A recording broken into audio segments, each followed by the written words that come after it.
नमस्कार स्टूडेंट्स, एक बार फिर से हमारे YouTube चैनल संघर्ष क्लासेस में आपका स्वागत है। बच्चों, कल के डेट में हमने साइंस के बारे में पढ़ा था और उसके साथ साथ ये भी हम बताना चाहेंगे जो हमारी साइंस चल रही है, साइंस वर्ग के बच्चों के लिए बहुत ही उपयोगी है। प्लस जो इंट्रेंस एग्जाम की तैयारी कर रहे हैं जैसे ITI, polytechnic, JE, JE mains, JE advance या अन्य प्रतियोगी परीक्षाओं की जो भी बच्चे तैयारी कर रहे हैं उनके लिए बहुत ही उपयोगी हमारी वीडियो साबित होगी। कृपया हमारी वीडियो को आप लोग लगातार देखते रहें, वीडियो को पूरा देखें, बीच में क्लोज ना करें। आगे देखें, कल के वीडियो में हमने देखा था साइंसिया नामक एक शब्द आया था, साइंसिया। ऐसी साइंसिया का मतलब था जानना, यह ग्रीक भाषा का शब्द था। इसी शब्द से उत्पत्ति हुई थी साइंस। और साइंस की जब बात आती है, साइंस माने होता है विज्ञान। अब विज्ञान का मतलब ही होता है जानना। जब जानने वाली बात आती है तो कई प्रकार की घटनाओं को जानते हैं। जैसे कुछ प्राकृतिक घटनाएं होती हैं, प्राकृतिक घटनाओं के बारे में कुछ पढ़ेंगे। उसके बाद कुछ रासायनिक घटनाएं होती हैं, कुछ जीवों के ऊपर घटनाएं होंगी, कुछ घटनाएं जंतुओं के ऊपर होंगी, कुछ घटनाएं हमारे पेड़ पौधे वनस्पति झाड़ियों पर होंगी। जितनी घटनाओं के बारे में हम पढ़ेंगे, ये सब घटनाएं या जो भी जानकारी हमको आपको डेली मिलती है, कुछ जानकारी हमको जो भी दिखाई देता है, जो भी हम आप लोग देखते हैं, किसी प्रकार की जानकारी मिलती है, वो सब हमारा विज्ञान कहलाता है। विज्ञान को मुख्यतः 3 भागों में बांटा गया, जिसे हम आप लोग कहते हैं फिजिक्स, केमिस्ट्री और बायोलॉजी। Physics, chemistry, biology. देखा जाए तो फिजिक्स, केमिस्ट्री, बायोलॉजी कहने का मतलब, फिजिक्स का मतलब होता है, फिजिक्स एक शब्द है जो फ्यूजिस है। फ्यूजिस नामक शब्द से फिजिक्स की उत्पत्ति हुई है। और फ्यूजिस का मतलब होता है प्रकृति, मतलब प्राकृतिक द्वारा जितनी भी घटनाएं होंगी, वो सब जितनी घटनाएं हम प्राकृतिक की घटनाएं को पढ़ेंगे, ये सब हम लोग भौतिक विज्ञान यानी फिजिक्स के अंतर्गत पढ़ेंगे। इसे हिंदी में कहते हैं भौतिक विज्ञान। भौतिक विज्ञान के अंतर्गत प्राकृतिक घटनाओं को पढ़ा हमने। अब रसायन यानी केमिस्ट्री को हिंदी में कहते हैं रसायन विज्ञान। और जब बात आएगी रसायन विज्ञान की केमिस्ट्री में, तो हम देखते हैं रसायन विज्ञान एक शब्द है कीमिया। यह भी ग्रीक भाषा का है। अब कीमिया का मतलब होता है काली मिट्टी या काला पदार्थ। काली मिट्टी या काला पदार्थ इसे बोल सकते हैं। इंग्लिश वाले अगर बच्चे इंग्लिश मीडियम से, वो भी उनको जानना है तो जानते हैं, इसे काली मिट्टी को हम बोल सकते हैं ब्लैक मैटर। कहने का मतलब एक प्रकार से काले पदार्थ। यानी केमिस्ट्री के अंतर्गत हम रासायनिक गुणों को या किसी पदार्थों के गुणों से, पदार्थों से क्या हानि है, क्या तत्वों, पदार्थों, इनके गुणधर्मों के बारे में पढ़ेंगे। क्या किससे क्या लाभ है, किससे क्या घाटा है, इसके बारे में। इसके बाद आ जाएगा बायोलॉजी। बायोलॉजी का मतलब है जीव विज्ञान। और जीव विज्ञान की जब बात आएगी तो जीव विज्ञान के बारे में हम थोड़ा सा इसको नीचे की तरफ देखें। जीव विज्ञान की बात आती है तो 2 शब्दों से मिलकर बना है। कल के डेट में हमने बताया था, एक शब्द है बायोस, दूसरा है लोगोस। बायोस और लोगोस कहने का मतलब, बायोस का मतलब होता है सजीव, जिसे कहा जाता है इंग्लिश में लिविंग। इसका मतलब होता है लोगोस का मतलब अध्ययन। जिस विज्ञान के अंतर्गत हम सजीवों का अध्ययन करते हैं उसे हम लोग बायोलॉजी कहते हैं, जीव विज्ञान कहते हैं। इनके बारे में कल पढ़ा गया था। इसके बाद इनके खोजकर्ता के बारे में बात आएगी। तो जब भौतिक विज्ञान की बात आएगी तो भौतिक विज्ञान को हमने 2 भागों में पढ़ा था। एक को बताया था एशियंट फिजिक्स का मतलब आपके समझ में आ गया होगा, जिसे हम लोग चिर सम्मत भौतिक विज्ञान कहते हैं। क्या कहते हैं? चिर सम्मत भौतिक विज्ञान। इस विज्ञान के अंतर्गत 1900 ईस्वी के पहले जितनी भी घटनाओं को हमने पढ़ा, चाहे प्रकाश की घटना हो, चाहे यांत्रिकी की घटना हो, इन सब घटनाओं को जितना पढ़े, ये सब उसी चिर सम्मत भौतिक विज्ञान की बात आएगी। और इस चिर सम्मत भौतिक विज्ञान में बताया गया है कि द्रव्य और ऊर्जा दोनों अलग अलग है। ना तो द्रव्य को बदला जा सकता है, ना ऊर्जा को द्रव्य में। हमारे ख्याल से स्टूडेंट्स आपके समझ में आ रहा होगा। अगर अच्छे से समझ में आ रहा है तो हमारी वीडियो को लाइक और सब्सक्राइब करना ना भूलें। आगे देखें, इसके बाद बात आएगी द्रव्य और ऊर्जा। ना तो ऊर्जा को द्रव्य में और ना ऊर्जा को द्रव्य में, ना द्रव्य को ऊर्जा में बदला जा सकता है। इसके पिता कह दिया जाए 1900 ईस्वी में, 1900 ईस्वी तक इसका प्रचलन था। इसके पिता के रूप में हम जानते हैं सर आइजैक, जिनका पूरा नाम है सर आइजैक न्यूटन। कुछ लोग बताते हैं न्यूटन न्यूटन तब भी सही है, लेकिन इनका पूरा नाम है सर आइजैक न्यूटन। इसके बाद आएगी हमारी बात आती है मॉडर्न फिजिक्स। मॉडर्न फिजिक्स का मतलब है मॉडर्न फिजिक्स, जिसे हम आप लोग आधुनिक भौतिक विज्ञान के नाम से जानते हैं। आधुनिक भौतिक विज्ञान, आधुनिक भौतिक विज्ञान के पिता के रूप में हम जानते हैं doctor Albert Einstein. Albert Einstein 1905 ईस्वी में इनका एक सिद्धांत आया था, सापेक्षता का सिद्धांत। कौन सा सिद्धांत आया था? सापेक्षता का सिद्धांत। इसी सिद्धांत के कारण इनको भौतिक विज्ञान के पिता के रूप में माना जाता है। तो भौतिक विज्ञान के, आधुनिक भौतिक विज्ञान के पिता के रूप में एल्बर्ट आइंस्टीन है। अब वो चिरसम्मत यानी पुरानी भौतिक विज्ञान के पिता के रूप में सर आइजैक न्यूटन को जाना जाता है। लेकिन जब बात आती है रसायन विज्ञान की, तो रसायन विज्ञान के पिता के रूप में हम जानते हैं जिनको, उनका नाम है अंटोनियो लेवासियर। अंटोनियो, कुछ लोग लेवासियो कहते हैं, कुछ किताबों में लेवासियर लिखा मिलता है। अंटोनियो लेवासियर भौतिक विज्ञान के, ये रसायन विज्ञान के पिता हो गए।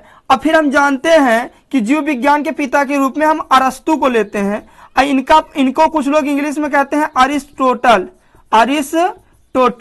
ये कल का बेसिक था। आज जो हमने देखा जीव विज्ञान, सभी मतलब विज्ञान के पिता, और विज्ञान के पिता के रूप में भी अरस्तु को ही लिया जाता है। इनकी मीनिंग तो हमने लिखी दिया नीचे, अरिस्टोटल।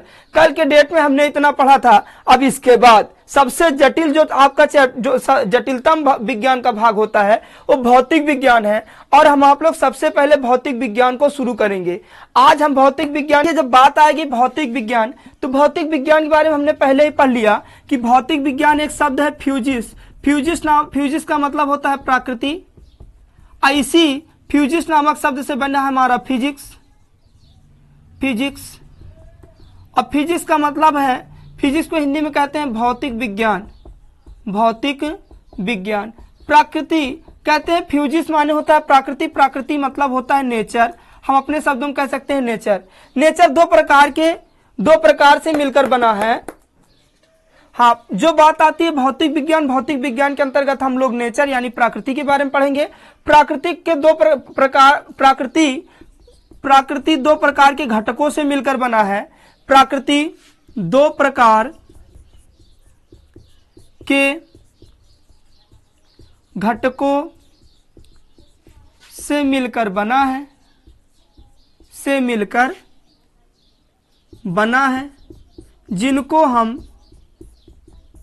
जिनको हम द्रव्य और ऊर्जा के नाम से जानते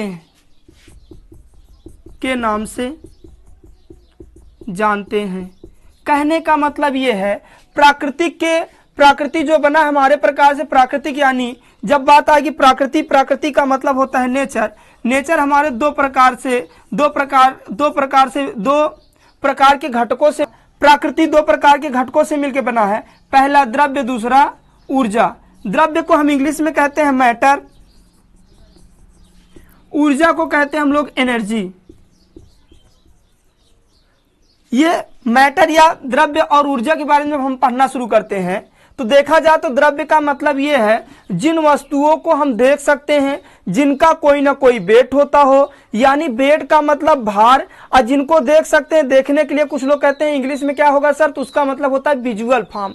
जो वस्तुएं हमें दिखाई देती हैं, जिनका कुछ भार होता हो, जो स्थान घेरती हो, ये सब हमारे द्रव्य कहलाएंगे। जैसे उदाहरण के रूप में हमारा ये मार्का, यहाँ देखिए हमने मार्का रख दिया, इसका कुछ ना कुछ वेट होगा और ये हमें दिखाई दे रही है, यानी विजुअल फॉर्म में है, तो ये हमारा क्या हो गया, ये हमारा द्रव्य हो गया। जैसे हमारा हाथ भी हमारा द्रव्य है एक प्रकार का, ये भी कुछ ना कुछ स्थान घेर रहा है, इसका भी कुछ ना कुछ वेट है।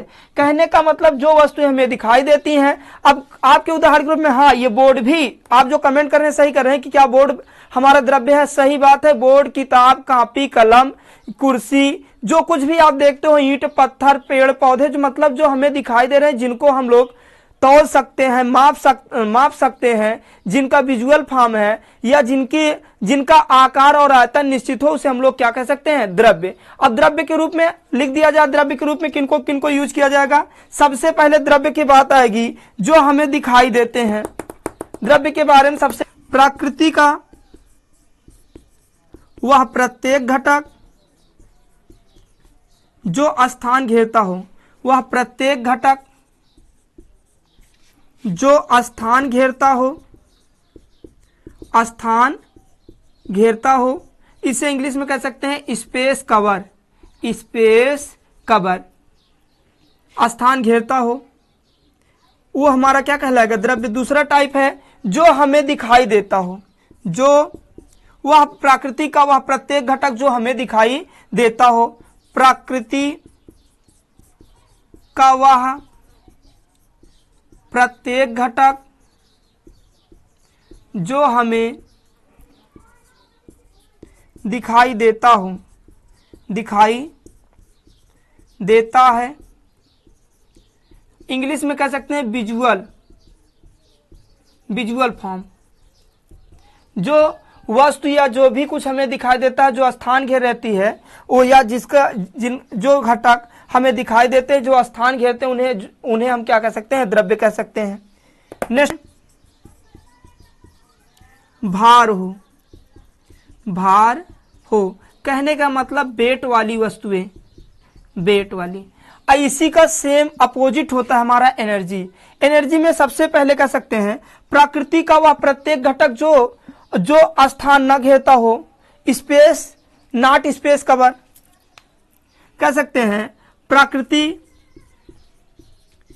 का वह प्रत्येक घटक जो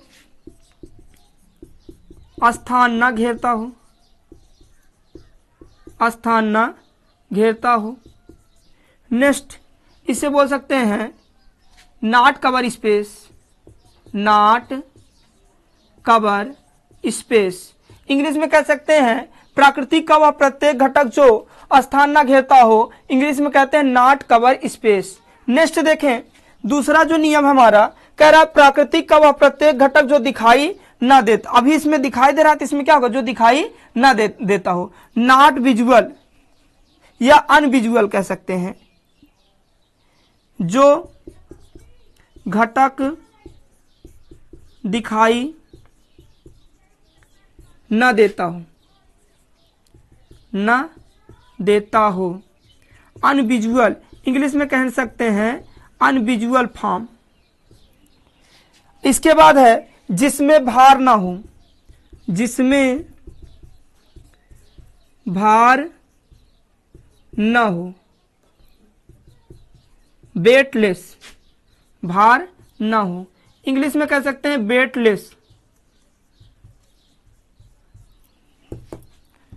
यहां तक देखिए भाई, देखिए बच्चों, हमने भौतिक विज्ञान को दो भागों में बांटा। एक भौतिक विज्ञान को हमने पढ़ने के लिए यह हमारे वैज्ञानिकों ने बताया। पहली भौतिक विज्ञान को बताया चिरसम्मत भौतिक विज्ञान, चिरसम्मत भौतिक विज्ञान। और दूसरा हमारा है आधुनिक भौतिक विज्ञान, आधुनिक भौतिक विज्ञान, भौतिक विज्ञान। प्रिय स्टूडेंट्स, आप लोगों को हमारा वीडियो अच्छे से समझ में आ रहा है या नहीं आ रहा है? अगर अच्छे से समझ में आ रहा है तो ठीक है, अगर नहीं समझ में आ रहा है तो कृपया आप लोग कमेंट में बताएं कहां पर क्या समस्या है। थोड़ा सा और अच्छा प्रिपरेशन करें और हमारे वीडियो जितने बनाए जाएंगे एकदम बेसिक लेवल से अप लेवल तक दिए जाएंगे। न्यूमेरिकल भी कराए जाएंगे, टेंशन ना लें। न्यूमेरिकल बेसिस प्रॉब्लम है वो भी सॉल्व होंगी, बेफिक्र रहें। लेकिन हमारे चैनल को ज़्यादा से ज़्यादा शेयर, लाइक और सब्सक्राइब करते रहें। धन्यवाद। अब आगे देखें, चिरसम्मत भौतिक विज्ञान को हमने पहले ही बता दिया था, एंशिएंट फिजिक्स कहा जाता है। एंशिएंट फिजिक्स इंग्लिश में, इसको कहा जाता है मॉडर्न फिजिक्स, मॉडर्न फिजिक्स। अब हम फिजिक्स के पूरी घटनाओं को पढ़ेंगे। एंशिएंट फिजिक्स, इसके फादर के रूप में हम कहते हैं 1900, पहले इसको जाने कितने सन तक चालू थी, मतलब 1900 ईस्वी तक जितनी फिजिक्स हम पढ़ेंगे उसे एशियंट या चिरसम्मत भौतिक विज्ञान के अंतर्गत पढ़ेंगे। और इसके पिता के रूप में हमारे सर आइजैक न्यूटन। इसके बाद आएगी मॉडर्न फिजिक्स के पिता। यहां पर 1900 ईस्वी के बाद की बात आएगी, 1900 ईस्वी के बाद कि जितनी घटना या जितनी चीजों को हम पढ़ते हैं हमारी मॉडर्न फिजिक्स होगी, आधुनिक भौतिक विज्ञान होगी। इसके पिता एल्बर्ट आइंस्टीन होंगे, एल्बर्ट आइंस्टीन होंगे। अब देखा जाए, अब यही से हम लोग चिरसम्मत भौतिक विज्ञान और आधुनिक भौतिक विज्ञान के अंतर के बारे में पढ़ेंगे। आज देखा जाए चिरसम्मत जो पुरानी भौतिकी है इसमें क्या क्या पढ़ा जाएगा, अब आधुनिक भौतिक क्या है। आधुनिक भौतिक विज्ञान के बारे में पहले थोड़ा समझते हैं। आधुनिक भौतिक विज्ञान के अंतर्गत हम जो पढ़ने वाले हैं, जितनी हमारी डेली की अपडेट है, जितनी हम आप लोग डेली अब घटनाएं देख रहे हैं, जो भी हम आप लोग डेली घटनाएं देखते हैं, जो भी विज्ञान में नई खोज देखते हैं, बड़ी बड़ी कंपनीज आ रही हैं, बड़ी बड़ी कारें खोज हो रही हैं, mobile, telephone, laptop, desktop, LED, LCD, TV या किसी प्रकार की जो भी खोज हो रही है, मोबाइल से लेकर कंप्यूटर, दैनिक जीवन में मोबाइल सबसे ज्यादा उपयोगी हो गया, हर व्यक्ति को उपयोगी हो गया है। इन चीजों के बारे में हम देख रहे हैं जो मॉडर्न में आ रहे हैं, जितने मोबाइल फोन या किसी प्रकार की जो नई नई खोजें हो रही हैं, सब हम लोग आधुनिक भौतिक विज्ञान के अंतर्गत देखेंगे। चिरसम्मत भौतिक विज्ञान के अंतर्गत हम जिन चीजों को देखने वाले हैं, हम लोग देखेंगे, देखिए चिरसम्मत भौतिक विज्ञान को 4 भागों में बांटा गया है। हमें चिरसम्मत भौतिक विज्ञान में क्या क्या पढ़ना है, कैसे पढ़ना है, उनको हम आप लोग एक बार बेसिक रूप में बता दे रहे हैं कि चिरसम्मत भौतिक विज्ञान में हमको कहाँ कहाँ से क्या क्या पढ़ना है, किस किस टॉपिक को पढ़ना है, उसको हम एक बार लाइटली देख रहे हैं। इसके बाद जब ये चलेगा, यहीं से हम स्टार्ट करेंगे, एक एक न्यूमेरिकल करवाते चलेंगे। इसका पूरा लेक्चर भी आप लोगों को तैयार होगा, मतलब फंडामेंटल कोर्स भी क्लियर होगा, न्यूमेरिकल के कोर्स भी क्लियर करवाएंगे, प्रयास रहेगा।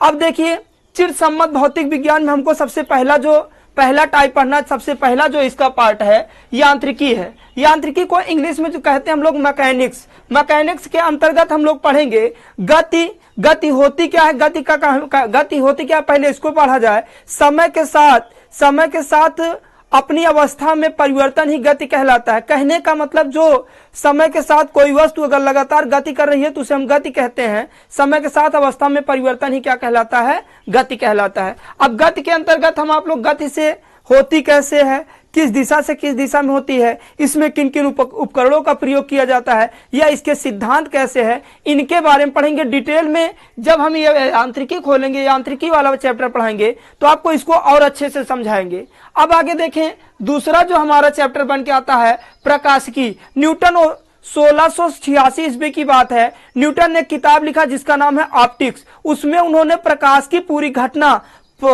की पूरी घटनाओं के बारे में बता दिया। कहने का मतलब प्रकाश क्या है, प्रकाशिकी क्या है, इसके बारे में समझते हैं। ये जो भी वस्तुएं हमें दिखाई देती हैं सब प्रकाश के कारण ही दिखाई देती हैं। यह प्रकाश व विद्युत चुंबकीय तरंग हैं जिनके कारण हमें वस्तुएं दिखाई देती हैं। प्रकाश को हम देख नहीं सकते हैं, सिर्फ प्रकाश को हम लोग क्या कर सकते हैं, प्रकाश को महसूस कर सकते हैं, या प्रकाश की सहायता से हम लोग वस्तुओं को देख सकते हैं। प्रकाश पढ़ेंगे, इस प्रकाश के अंतर्गत हम कई चीजों को कई बिंदुओं पर इसमें चर्चा करेंगे। सबसे पहला बिंदु होगा इसके अंतर्गत हम लोग दर्पण को पढ़ेंगे, लेंस को पढ़ेंगे, प्रकाश का अपवर्तन पढ़ेंगे, परावर्तन पढ़ेंगे, तरंगों के बारे में पढ़ेंगे। मतलब प्रकाश से रिलेटिव या प्रकाश से जुड़ी हुई जितनी भी घटनाएं हैं हम लोग प्रकाशिकी के अंतर्गत पढ़ेंगे। तीसरा जो हमारा होगा, तीसरा हमारा स्थिर वैद्युतिकी, जिसको हम लोग इंग्लिश में कहते हैं इलेक्ट्रॉनिक्स। इलेक्ट्रॉनिक्स में सबसे पहले जो हम पढ़ने वाले हैं आवेश की जब बात आती है तो आवेश को ना हम आप लोग उत्पन्न कर सकते हैं ना ही नष्ट कर सकते हैं। आवेश को एक माध्यम से दूसरे माध्यम में ले जाया जा सकता है। आवेश की खोज करता थे कूलाम ने आवेश की खोज की थी। और सबसे पहले कह दिया जाए तो आवेश 2 प्रकार का होता है, एक धन आवेश होता है, एक ऋण आवेश। इसको बताया था बेंजामिन फ्रैंकलिन ने। अब अधिक से अधिक इसकी जानकारी है, जब हम लोग आवेश या इलेक्ट्रॉनिक्स पढ़ेंगे तो उसमें आप लोगों को और अच्छे से बताया जाएगा। यानी आवेश, विद्युत धारा या विद्युत से रिलेटिव या आवेश से रिलेटिव जितने भी गुणधर्म हैं हम लोग इसके अंतर्गत पढ़ेंगे। इसी अब नेक्स्ट हमारा जो आता है चैप्टर जिसको हम कहते हैं ऊष्मागतिकी। ऊष्मागतिकी के अंतर ऊष्मागतिकी को हम लोग इंग्लिश में कहते हैं थर्मोडायनामिक्स। इसके अंतर्गत ऊष्मा का प्रवाह किस दिशा से किस दिशा में होता है, ऊष्मा उच्च ताप से निम्न ताप की ओर बहती है, ऊष्मा से क्या लाभ है क्या हानि है, ऊष्मा का कैसे मानव जीवन में फायदा है घाटा है, किन किन चीजों को पढ़ना है या इनसे क्या क्या हमें फायदा है, इन चीजों को हम लोग जब ऊष्मा यानी थर्मोडायनामिक्स पार्ट पढ़ेंगे तब हमें समझ में आएगा। अब देखा जाए चिरसम्मत भौतिक विज्ञान को हमने कितने भाग में बांट दिया, 1 2 3 4। कहने का मतलब चिरसम्मत भौतिक विज्ञान को या एशियन फिजिक्स को हम 4 भागों में पढ़ेंगे। अब देखा जाए कल के वीडियो में जो हम पढ़ने वाले हैं आधुनिक भौतिक विज्ञान, जिसे हम लोग मॉडर्न फिजिक्स के नाम से जानते हैं। कल हम आधुनिक भौतिक विज्ञान से रिलेटिव जानकारी देंगे। यहां तक अगर आपको कहीं भी किसी प्रकार की समस्या है तो कृपया आप लोग कमेंट में जवाब दें। आप लोगों को अगर समझ में अच्छे से आ रहा है तो हमारे चैनल संघर्ष क्लासेज को लाइक और सब्सक्राइब करना ना भूलें। धन्यवाद। क्लास यहीं क्लोज होता है।